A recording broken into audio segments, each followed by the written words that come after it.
Olá, muito boa noite. Quarta-feira eu tive que pensar, confesso que foram 2,3 milionésimos de segundo que eu pensei, que dia é hoje? Hoje é quarta-feira, 29 de abril de 2020. Esta pandemia afeta o grupo de risco primeiro, acho que é isso.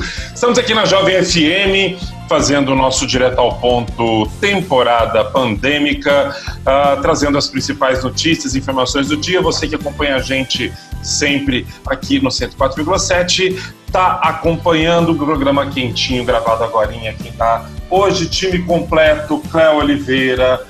Boa noite, Cléo. Oi, André. Boa noite, tudo bem? Boa noite para você, Fernando. Boa noite para todo mundo, menos para quem não se importa com o que está acontecendo, né? Para quem diz e daí. Né? Para quem diz e daí, para quem ri disso, que é o que mais me assusta. Boa noite para todo mundo ouvindo Direto ao Ponto aqui na número 1 Jovem FM. Fernando Ferreira. Boa noite, Fê. Boa noite, André, Cléo, boa noite, galera. Falar, né, dar uma explicada aqui em função da gente gravar o programa antes das 7, nem sempre, né, às vezes a gente está disponível, porque eu estou trabalhando ainda no meu trabalho durante o dia, então não é sempre que a gente consegue escapulir para poder gravar para vocês esse programa que a gente faz com tanto amor e carinho e com tanta empatia por todas as pessoas que expõe seus pontos de vista, mesmo que a gente não concorde com eles, a gente tenta compreender os motivos pelos quais as pessoas estão falando dessa forma, menos aqueles que falam daí. Você não, né? Aquele meme. Você não. Direto ao ponto no seu rádio. Vamos lá, estamos aqui na Jovem. Vamos de notícia, quem começa? Eu tenho uma notícia Notícia aí, né? Quentinha. Eu tenho uma notícia de um caso que aconteceu em Esperantina, no norte do estado, aqui no extremo norte do estado, um caso curioso envolvendo uma ocorrência de 2017. Um homem que é acusado de matar a esposa dele lá, né, em 2017, em Esperantina. Ele estava foragido desde então, ele é o principal suspeito e não se sabia o paradeiro dele até a madrugada de ontem. O que aconteceu? Esse homem, a esposa morreu, né? Foi assassinada com golpes de faca e ele é o principal suspeito, como eu disse. E desde 2017, quando isso aconteceu, ele está foragido, ninguém sabia dele. Agora, na madrugada de terça-feira, ele apareceu lá em Esperantina, não só na cidade, como no local onde a vítima foi morta. E as pessoas lá dessa região onde aconteceu isso acabaram vendo esse homem e ligaram para a polícia, que fez um cerco mesmo para poder prendê-lo, né? E estar no local da morte é muito estranho depois de tanto tempo. Acho que até reforça um pouco a teoria de que ele é o culpado. O fato é que agora ele está preso e vai responder por isso. Estranho, né? Estar no lugar onde o crime foi feito, foi onde o crime aconteceu. Ele tem 52 anos. Cléo, eu acho que a resposta de ontem para hoje, para qualquer questionamento desse e daí, né? Quando não souber, né? Ele poderia usar isso quando fosse preso, né? Tô aqui no lugar mesmo, estava foragido, sim, e daí? Ele estava na casa de um outro homem. Ele estava na casa de um homem escondido, né? A polícia considera que ele estava escondido na casa de um homem. E esse homem também... esse homem que forneceu a casa, digamos assim, que tem 52 anos. O acusado tem 32. Esse homem que estava dando abrigo para ele também foi preso, né? Agora acusado de favorecer a fuga de uma pessoa que estava sendo procurada. Perfeito. É complicado demais isso, né? O cara consegue dormir e outros que sabem que provavelmente foi ele quem fez também dormem, né? Dormem bem. É estranho. Hoje também teve um monte de ocorrência, né? Um cara, um morador de rua foi encontrado morto em Porto Nacional, na Orla, onde ele costumava dormir, com um ferimento na cabeça. Um outro cara no sul do estado também foi morto a golpes de foice por um menor de idade. Em Talismã, um cara foi encontrado morto dentro de um banheiro de um bar, não se sabe ainda se ele foi morto ou não, ou se, né, teve algum problema mesmo de saúde. Mas a quarentena tá esquisita, né? O povo tá aí, tá matando, né? Muita gente esquisita. Eu posso emendar com ocorrência aqui? Vai, Fernando, vai fundo. Outra ocorrência, outras ocorrências, aliás, é um balanço que foi feito pela Delegacia de Repressão a Crimes de Trânsito aqui em Palmas, que mostrou que mesmo durante esse período de isolamento, aqui na capital, os acidentes continuam acontecendo. O delegado Márcio Giroto, que é o responsável por essa delegacia, disse que só nos 3 primeiros meses desse ano foram registrados 372 boletins de ocorrência relacionados ao trânsito. 41 inquéritos foram instaurados, 31 deles envolvem embriaguez ou alteração psicomotora do condutor. 6 tiveram morte. 23% desses crimes, o condutor, né, porque pode ser um piloto de moto ou motorista de algum carro, fugiu do local do acidente. A maioria dos procedimentos que chegam na delegacia é de embriaguez ao volante, lesão corporal e homicídio na condução de veículo automotor.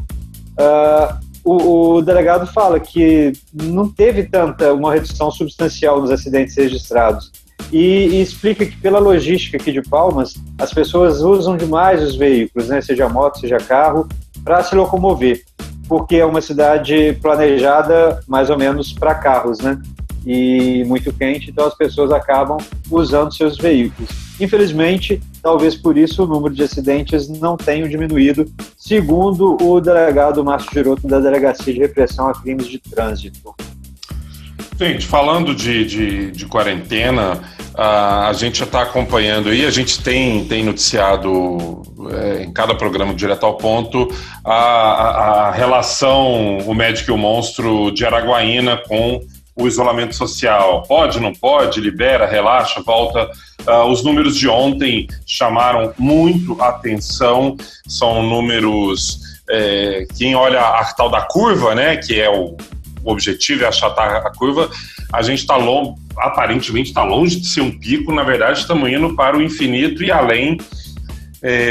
Muitos números, a cidade atingiu 47 casos positivos ontem, na terça-feira, dia 28, hoje a gente tem um novo boletim, deve estar saindo por agora, mas algumas atividades tinham sido reabertas e que agora voltaram a ter suas atividades suspensas, academias, feiras, motéis, estabelecimentos de embelezamento vão ter que estar fechados. Araguaína está sob lei seca, não tem cervejinha para acompanhar a live na casa de ninguém. Os números assustaram ontem. O que vocês acharam? Acho que era para ter sido mais surpresa, mas não foi porque a matemática contava essa história, né, Clélia e Fernando?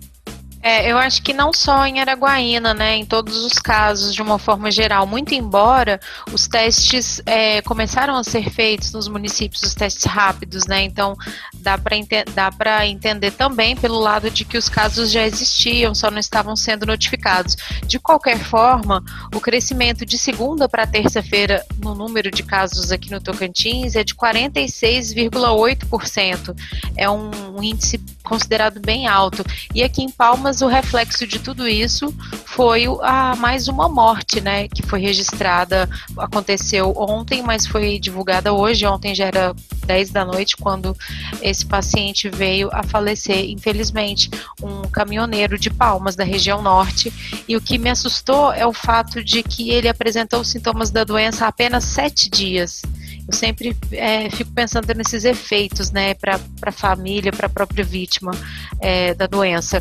Identifica que tem a doença há 7 dias e em 7 dias a pessoa vem a falecer. Ele tinha complicações, né, era hipertenso, tinha diabetes, e caminhoneiro. Tenho observado muitos casos envolvendo caminhoneiros, o que mostra que a profissão é sim de risco, né, justamente porque circulam por vários lugares. O paciente do Mato Grosso que morreu aqui no Tocantins também era caminhoneiro, estava em Araguaína, e agora esse de Palmas. Nossa solidariedade, né, a família, os amigos dele, um homem novo, né, 52 anos. A gente tem, bem né, triste. nós temos com várias crianças agora também, né, que já foram detectadas com a doença, né, crianças novas mesmo, até com menos de 9 anos já tem casos. para a gente só dar um balanço aqui, nós temos casos registrados da Covid em Palmas, Araguaína, Guaraí, Couto Magalhães, Dianópolis, Gurupi, Cariri, Paraíso, Tocantinópolis, Sítio Novo, Augustinópolis, São Miguel do Tocantins, Tabocão, Porto e Vanderlândia. Isso no boletim que foi divulgado na noite desta terça-feira. Vamos ver, né, como é que vai ser hoje. Eu vi uma entrevista do secretário da Saúde ontem, ele dizendo que cada vez mais afunilando os exames com as pessoas que estão com sintomas mais evidentes da Covid e que, obviamente, dessa forma o número de confirmações aumenta. Mas a gente sabe que mesmo algumas pessoas que não apresentam tanto sintoma já foram notificadas, já foram confirmadas também, né?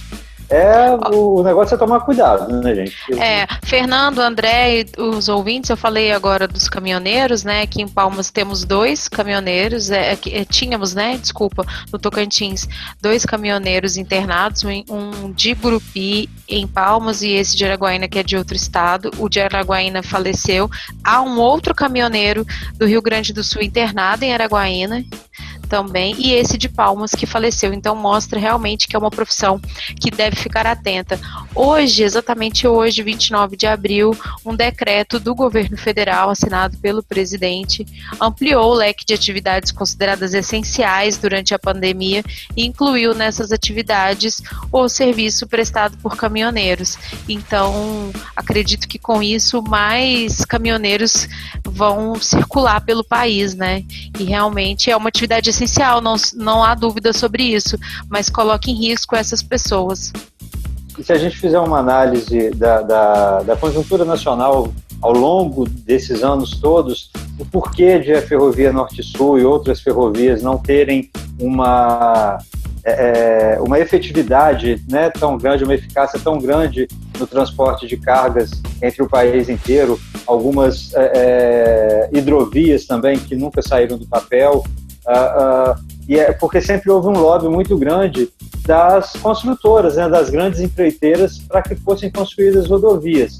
Isso é histórico no Brasil inteiro, e a gente imagina assim, a quantidade de caminhoneiro, óbvio que é uma profissão bastante importantíssima. Lembramos na última greve dos caminhoneiros como que foi um caos praticamente instaurado na questão do abastecimento no país inteiro, mas se a gente pensar no quanto um comboio de vagões transporta de produtos e o quanto que isso, para isso ser transportado por caminhões, quantas pessoas não estão nas estradas, entrando em municípios onde tem muitos casos da Covid, enfim, é histórico essa questão toda aqui no estado e acaba que esse público está pagando caro, né? Pagando com a própria vida um problema que se arrasta há muito tempo, né? Eu vejo essa situação dos caminhoneiros como bastante grave e que é necessário uma ação específica do governo federal para esses trabalhadores, que eles recebam equipamentos ou das suas empresas ou do próprio governo, não sei como seria, porque são pessoas, não dá para jogar a conta nos estados de origem dessas pessoas e muito menos nelas que estão trabalhando, né? Como eu disse, aqui no estado nós tínhamos 2, um do Rio Grande do Sul e esse do Mato Grosso que faleceu, temos o de Palmas e não dá para buscar culpados, como o presidente já disse hoje, depois de falar e daí para as mortes, que é uma demonstração total de desequilíbrio diante de um problema. Hoje ele disse que a culpa das mortes é dos governadores, que a conta não é dele. Não é bem assim, né, que funciona, não precisa nem explicar. Eu acho que o próprio presidente sabe disso, identifica isso, ele não sabe, ele só precisa procurar um culpado. Cléo, eu assino com a relatora e também concordo com você que já deu uma certa preguiça de explicar, né, o comportamento, a atuação da gestão federal desde o começo dessa pandemia, e podemos falar do ano passado todo, mas vamos focar no problema maior, de ignorar o problema, de não responder o problema, de atacar possíveis soluções para o problema, e aí quando confrontado com números dizer vergonhoso, e aí, né, e daí, não é comigo. Enfim, primeiro bloco do programa Direto ao Ponto tá já no finalzinho. Tem muito programa ainda. Eu, André Araújo, Cléo Oliveira e Fernando Ferreira. Vamos até às 8 da noite. Você que está acompanhando a gente nesta quarta-feira, tá sentindo falta do futebol, né, minha filha? Aquele programinha que dava para dar aquele rolezinho. Fernando deve estar sofrendo. Né, Fernando? Né, Fernando? Mas fazia tempo que o Vasco não tinha uma campanha tão boa, Fernando. A gente está muito feliz com isso. O Vasco já está há mais de 50 dias sem uma derrota e eu fico muito feliz pelo desempenho que melhorou consistente, assim, substancialmente no time do Vasco. Contra números, né, André? Não pode... Não vou contrapor esses números. Pô, a gente estava ali numa série de derrotas, agora a gente não perde já tem um bom tempo. Vamos pro intervalo, meus amigos vascaínos vão me atormentar depois disso. Vamos pro intervalo, a gente volta daqui a pouquinho com mais Direto ao Ponto, não sai daí. Direto ao Ponto no seu rádio. Estamos de volta com o programa Direto ao Ponto, segundo bloco. Eu tendo que segurar o botão do record aqui para não vazar o áudio da Cléo, que fazia comentários sagazes. Inclusive concordo com você, viu, Cléo? Tudo isso que você falou. Obrigada, aí no intervalo. Obrigada. Acho que o Obrigada Fernando a todos também. e todas. Posso falar pelo Sim. Fernando também. Acho que a gente está nesse ponto. Enfim, não é obrigação do ouvinte imaginar, deduzir o que nós estávamos falando. Estamos de volta, segundo bloco do programa. Quarta-feira, 29 de abril de 2020. Temos um 1º de maio no nosso horizonte. Quem tem notícia?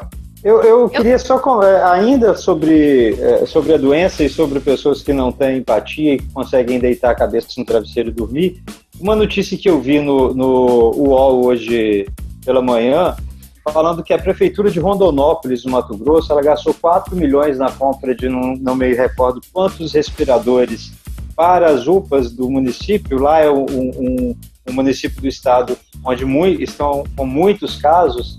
E quando eles foram abrir esse material, eles viram que eram todos falsificados. Eram monitores de UTI para detectar sinais vitais que estavam adesivados como se fossem respiradores, uma coisa assim. 4 milhões de reais gastos nisso. Foi uma compra feita sem licitação, só com uma consulta de preços para ver quem melhor oferecia. E o curioso, além de ser um absurdo isso nesse momento, né, os bandidos quererem pegar dinheiro da saúde, num caso onde está morrendo tanta gente, mais do que na China, podia agora, dependendo de quem, dos malucos aí, que começa a chamar o vírus de vírus brasileiro, né, não mais vírus chinês. O mais curioso dessa história toda é que a loja, a empresa da qual esse prefeito comprou o material, ela tem sede onde? Em Palmas, Tocantins. Meu Deus, sempre, né, gente? Ai, dá uma preguiça, né, que igual a gente falou no outro bloco, mas é só para uma lembrança mesmo que eu achei essa notícia curiosa e triste, né? Triste e curiosa, mais triste do que curiosa. Tá acontecendo também, Fernando, venda de máscaras pela internet, né? Já que tá tão difícil comprar máscaras, algumas pessoas compraram máscaras aqui de Palmas mesmo pela internet e quando chegou era um material tão descartável mesmo, tão fininho, entendeu? Que não resiste, primeiro não resiste a ser lavado e mesmo de uso ele não protege nada, porque é bem quase transparente o material, todo furadinho, sabe? O material não é próprio para isso. Por isso nem para arrumar casa, né? Barato. Não, dá não. Nem para varrer poeira. Não serve para nada. Tipo muita gente, né? À frente de coisas, à frente de decisões. A gente falou no bloco passado da nova mudança na guinada da condução da administração municipal em Araguaína. Aqui foi publicado o decreto da prefeitura com a obrigatoriedade do uso de máscaras a partir do dia 4 de maio, né? É isso? 4 ou 5? 4. Eu tô com 5 de maio na cabeça, que é aquela festa mexicana lá nos Estados Unidos. No dia 4 de maio, e incrivelmente, gente, eu não sei se aconteceu com vocês, eu recebi de gente que eu considero pessoas, sabe, que esclarecidas, que a seguinte mensagem: olha, o decreto já está valendo, você pode ser multado, e uma seta apontada para o dia 27 de abril, que foi o dia, sublinhando a frase: esse decreto passa a valer da data de sua publicação. Mas ele omite claramente a primeira página do decreto. Eu fico pensando, quem tem tempo, quem tem disposição para causar tumulto no momento desse? Qual o interesse de causar tumulto no momento desse? Interesse político, né, nesse caso, eu vejo. Mas é muito pequeneza, né? Assim, a gente vai associar claro, tudo não que é justifica, não. Não justifica, não. A gente quer uma classe de políticos melhores também, né? Claro, não justifica de forma alguma, mas a prefeita de Palmas tem reagido bem a esse enfrentamento e isso incomoda. Por incrível que pareça, né? As pessoas não têm essa noção do todo, incomoda e fazem esse tipo de coisa assim. Como acontece com fake news e outras coisas envolvendo essa discussão sobre coronavírus. Eu tenho uma notícia aqui, gente, importante para o enfrentamento da doença, que é o seguinte: tem um respirador, o aparelho muito usado agora nas UTIs, né, para os pacientes que têm essa dificuldade respiratória, que são os pacientes mais graves. Um respirador está guardadinho, até no plástico ainda, sem uso, lá em Ananás, na região norte do estado. Ele pertence ao Hospital Municipal de Ananás e não está sendo usado até o momento. Isso foi identificado pela Defensoria Pública lá em Araguaína, fazendo uma análise aí de onde tem respiradores, encontrou esse respirador lá no Hospital Municipal. A própria equipe do hospital informou, né, que não tem condições de utilizá-lo para o tratamento de coronavírus, porque o hospital atende casos leves e de possíveis casos, né, porque não tem caso registrado lá ainda, mas o respirador é usado para casos graves e o hospital não tem condição para isso. Então, se alguém da cidade vier a ser infectado pelo novo coronavírus e tiver Covid, essa pessoa, se for o caso grave, vai ser levada para o Hospital Regional de Araguaína. Diante disso, foi feito um pedido para que esse respirador seja cedido para o Hospital Regional de Araguaína, seja emprestado, né, não é nem cedido ad infinito, emprestado por 6 meses. Segundo a direção do hospital de Araguaína, se esse respirador chegar, ele vai ser utilizado imediatamente. Pode até abrir mais um leito de UTI lá no hospital regional, que seria uma ótima notícia, porque um leito de UTI pode salvar muitas vidas, né? Esse pedido foi feito, a prefeitura ainda não respondeu. Espero eu, pessoalmente, que ela atenda essa solicitação, né? Porque o Hospital Regional de Araguaína é de referência para atendimento na região e, como eu disse, o respirador tá parado. Ele tá até, em algumas partes dele, ainda estão envolvidas ali no plástico de quando ele veio. Beleza. Tomara, né? Tomara, também. Foto com o relator também. Bom, gente, vocês acompanharam, todo mundo acompanhou, nossos ouvintes, a operação da Polícia Federal ontem, que mais uma operação que deu ali um belo de um chacoalhão na rotina do Tribunal de Justiça. Dessa vez foram alvos dessa operação desembargadores, presidentes presidente da OAB Tocantins, motoristas, enfim. Mas o que eu queria chamar a atenção dessa notícia, a notícia já não é tão nova, ela é de ontem. A apuração da Polícia Federal fala em desvios de uma movimentação estranha de 4 milhões de reais, depois fala de uma movimentação bancária de 20 milhões de reais, números que para nós só em sonho de Mega Sena. A questão é a operacionalidade do TJ com essa quantidade, mais um desembargador afastado, dessa vez o desembargador Ronaldo Eurípides teve o pedido acatado de 1 ano de afastamento. Como é que funciona a casa desse jeito, Fernando e Cléo? Fica complicado, né? Funciona como funcionou, né? Sempre. Existem processos lá dentro, literalmente, né? Processos mesmo, que vão continuar sendo julgados. Não se comenta, porque os pares normalmente não comentam denúncias contra os seus. E o TJ disse que ele cumpre, né, as decisões superiores, por isso cumpriu com o afastamento do ex-presidente desembargador Ronaldo Eurípides.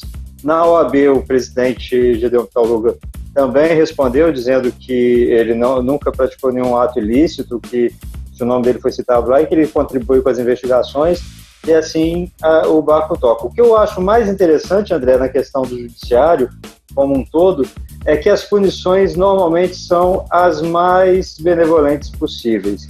O afastamento não requer suspensão de salário. Elas são ótimas, né? Vamos falar. Na maioria das vezes, após o julgamento das ações cíveis, o desembargador afastado que ele perde o cargo, ele não é demitido, exonerado como um servidor público comum quando comete algum ato impróprio. Ele é levado à aposentadoria compulsória, que é aquela aposentadoria antes do tempo, que ele não queria, e que ele recebe o salário proporcional. E vai para Goiânia, né? Como o salário é bom, mesmo assim ele recebe um salário bacana, muito melhor do que muita gente. Fernando, eu não conheço um brasileiro que não toparia ser punido desse jeito. Né? Não conheço, desconheço alguém que fala assim, não concordo com essa punição, eu não quero. Eu acho que inclusive a fila de voluntariado para ser punido desse jeito seria maior que a da Caixa nesses tempos de pandemia. De R$600, né? Alguma notícia antes da gente ir para o intervalo? Saideiras? Ainda tem um comentário sobre esse caso do judiciário, como ele é ruim, né? Como ele descredibiliza várias situações aqui no estado. Não é a primeira vez, como vocês disseram, né, que isso acontece. É muito, muito ruim mesmo para quando se tem instituição de justiça, não a instituição, né, mas pessoas da instituição envolvidas nisso. Não é a primeira vez.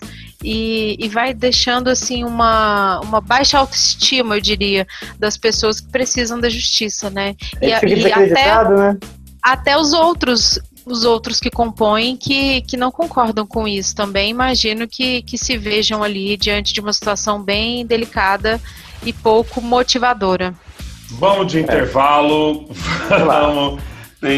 Fernando, dá tempo, temos 2 minutinhos. Não, só falar dos combustíveis, né? Apesar de a gente saber que não é para ficar saindo muito, mas muita gente ainda precisa de estar se locomovendo. Aqui em Palmas e outros municípios também, o PROCON se divulga aquela lista da pesquisa, né? De posto por posto, e foi feita ontem, foi divulgada a pesquisa de ontem com alguns valores. Enfim, estamos com variação de 64 centavos entre um posto e outro, variando muito, né? Tem o maior preço na região central e no plano diretor sul, que chega a 4,49, mas também tem gasolina 4,9, 4,19, 4,5.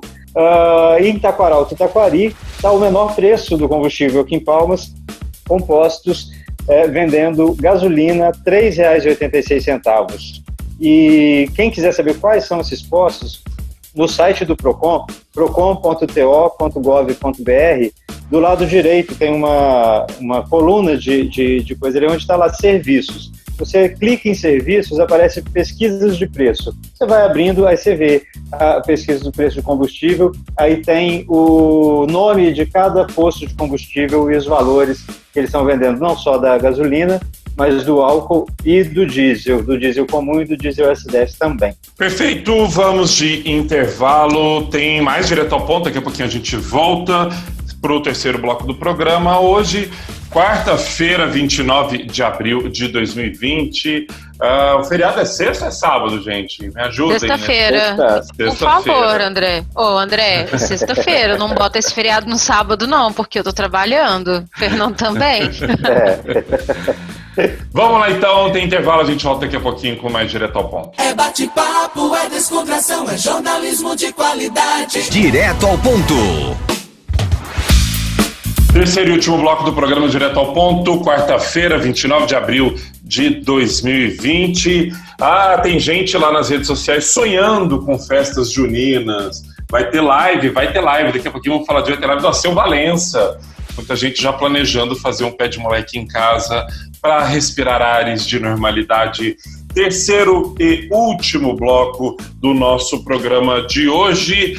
Você que está acompanhando a gente, vai daqui a pouquinho, a hora que terminar de jantar, a hora que acabar o Jornal Nacional, pegar o seu tablet, seu celular, acessar as redes. Você não pode e para os grupos, sem saber que a Polícia Civil está investigando o médico que recebeu quase R$1 milhão aqui no interior do Tocantins, mas não deu as caras para cumprir o trabalho. O caso aconteceu em Cristalândia, foram 2 mandados de busca e apreensão lá na prefeitura dessa cidade, com Polícia Civil, para investigar essa contratação. Segundo os investigadores, ele recebeu R$960 mil entre 2006 e 2012, mas nunca bateu aquela folhinha de ponto, não, nunca deu ar da sua graça.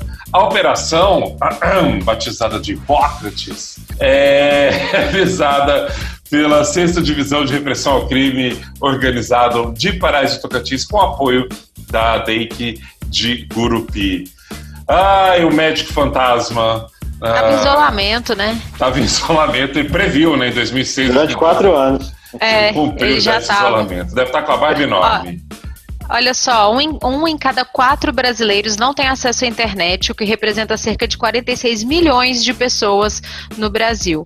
Mesmo assim, o índice de pessoas com acesso aumentou de 69% para 74%. Os dados foram divulgados hoje e refere-se ao comparativo de 2017 e 2018. Quase metade das pessoas que não têm acesso à internet dizem que o motivo para não acessar é não saber usar. É ainda mais grave do que não ter acesso por outros motivos. Fernando? Mas tem gente que tem acesso à internet e usa para fazer as brincadeiras de mau gosto, ou só o mau gosto mesmo. Porque, olha só, o governo do estado informou hoje que o salário dos servidores estaduais vai ser enviado ao banco na quinta e o dinheiro vai estar disponível para o saque já na sexta-feira, o feriado do Dia do Trabalhador. São quase R$190 milhões da folha do mês de abril, o 4º pagamento desse ano já. E essa semana, mais uma fake news disseminada aqui no estado dizia que o governo estava propondo a redução dos salários dos servidores. A notícia falsa foi divulgada numa cópia de um site de notícias bastante conhecido aqui para tentar confundir ainda mais o leitor.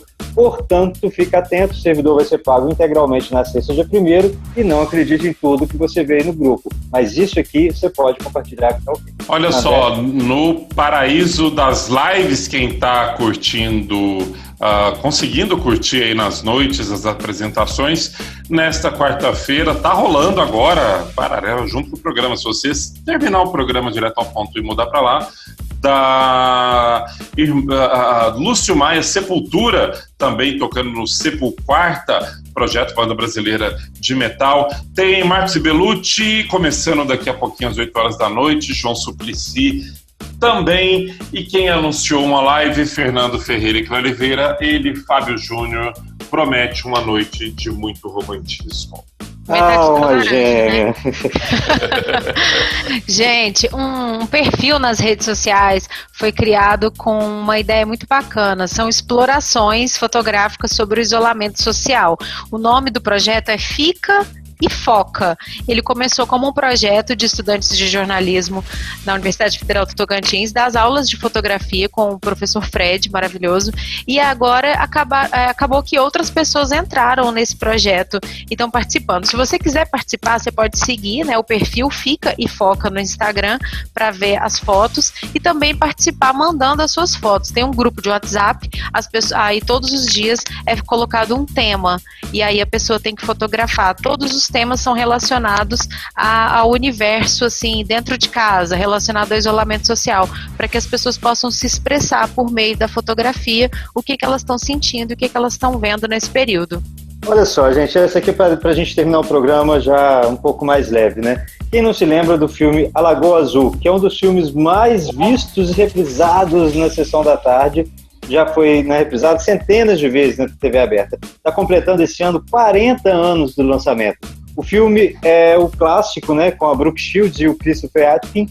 E uma curiosidade que esse filme que ficou tão famoso com a Brooke Shields é a terceira versão da história. A primeira versão foi lançada em 1920 no cinema mudo ainda, depois em 49, mas foi essa versão de 1980 que ficou mais popular. Os dois formaram um dos casais mais queridos da ficção, são lembrados até hoje, e depois ainda teve uma tentativa de continuidade com De Volta à Lagoa Azul, que também reprisou trocentas vezes na sessão da tarde, mas é aquele filme Água com Açúcar. Se por acaso estiver passando por aí, É aquela diversãozinha pra Ô, tarde do feriado. Fernando, hoje em dia não dá pra passar Lagoa Azul de tarde, vai não, Fernando. Tem. Nós somos sobreviventes dos anos 80, Fernando. Embora o filme é todo romântico, bacana. Sexy, né? O filme é todo romântico, poético, mas eu imagino que tenha sido um horror. Ficar lá naquela ilha, naquele tal quente, sem estrutura, sem internet, sabe? Só com uma pessoa pra você conversar. Bem puxado. Sou mais o filme do Tom Hanks que fica com o Wilson. Uma bola de vôlei pra fazer companhia. Gente, beijo pra vocês. Tô morrendo de saudade. Cléo, até sexta-feira. Sexta-feira. Beijo. Sexta-feira. Né? Vamos falar sobre isso. Sexta-feira. Até lá. Fernando. Beijão, gente. Beijo pra todo mundo que ficou com a gente até agora também. A gente tá na sexta de volta. Um abração. Fique com Deus. Beleza, obrigado você que acompanhou o programa. Nesta quarta-feira a gente fica por aqui, direto ao ponto, só na sexta-feira agora. Beijo, tchau pra todo mundo. Fique em casa se puder e alguém te abençoe. Direto ao ponto. Jornalismo diferente.